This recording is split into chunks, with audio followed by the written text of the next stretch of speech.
Back in the book segment tonight, as you may know, Mike Huckabee has resigned his position as a Fox News host because he may run for president. He joins us now from Santa Rosa, Florida, in the Panhandle. All right, so say you are elected governor to the presidency. Do you have a plan to defeat the Jihad? Well, the first thing you have to know who your enemy is, and if you don't recognize that the nature of the enemy is religious, it's going to be hard to defeat him. The very word jihad means that this is a religiously motivated war. So one of the things we have to do is identify who the real enemy is, cut off their funding, make it clear to countries like Saudi Arabia and others who continue to fund these guys that if they give them money, they're done with the United States. All right. Then put on the spotlight some real heroes. This week we saw two remarkable people, President al-Sisi in Egypt and the Crown Prince of Bahrain, both of whom are calling on the moderate Muslims to step up and stop this nonsense. Let me That's ask you the kind of leadership that we need. Let me ask you a series of questions. It's obviously the nation of Pakistan has enabled the Jihad, and everybody knows it. It's a doctor who helped us get bin Laden in prison. They imprisoned him. They harbored bin Laden. I say cut off every penny and impose an economic embargo like we had against Cuba. Would you do that? I would certainly consider it. I'd want to look and see with foreign policy experts. But, Bill, I think my first inclination is to say absolutely. But I'd go further. I'd cut off support to the United Nations, which has become an absolute joke. They take U.S. money. That's not going to do anything directly. But Pakistan, if you told the Pakistanis, trade embargo against you, no more money coming from us, and we're going to encourage the rest of the world not to trade with you, their economy collapses. Yes, they have nuclear weapons. Yes, the jihadists will be there, but it will force them to stop what is tens of thousands of Americans have been killed because of Pakistan's helping the jihadists. Now, Iran. Now, everybody knows they're enablers of terrorists all over the world. We continue to negotiate with them in bad faith. Nobody believes Iran's going to do anything. All right? What would you do there? Would you just continue and continue and continue? What would you do? Well, I think we've made a big mistake by trying to make nice with them. We were doing much better when we were putting economic pressures on them and imposing the sanctions, and it was having a traumatic effect upon them. Now what we're doing, we're easing up those sanctions. They're accelerating their nuclear program, and they continue to pose a threat both to Israel and to the rest of the world, and they continue to fund groups like Hamas and Hezbollah. It doesn't make sense when you help feed the people whose strength from which you feed them are going to be used to sock you in the face. But Barack Obama, yes, you cut them off. And to be fair, the Republican Congress as well. I mean, the Bush administration didn't take action against Pakistan, and they certainly knew that Pakistan was hurting American soldiers in Afghanistan. Bush didn't do anything.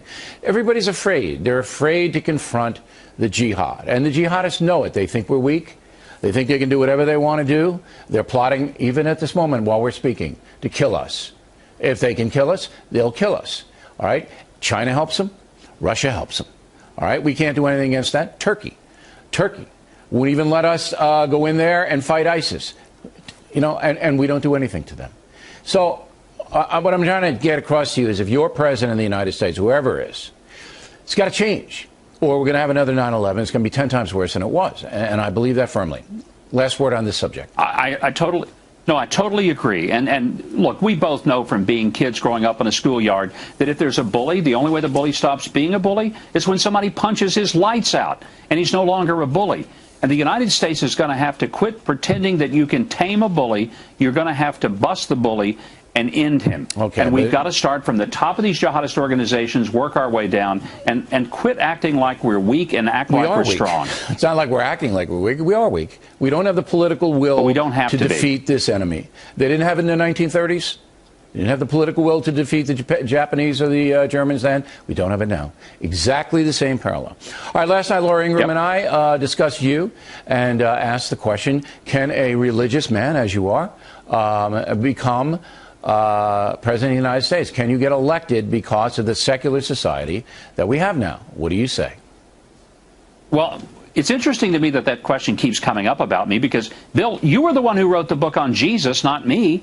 Yeah, but I was a governor for 10.5 years. You're a Baptist minister. Well, I was, but that was 25 years ago. What were you doing 25 years ago, Bill? I was in prison, I think. mean, come on. But you are let me explain man. something. Some of your policy positions are shaped by your belief that evil has to be confronted and the good has to be promoted.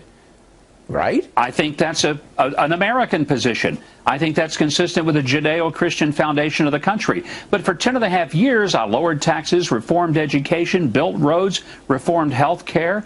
I didn't replace the Capitol dome with a steeple and trade in the legislative sessions for prayer meetings. I effectively governed. Now, am I a believer? Yeah. Am I ashamed of that? Absolutely not.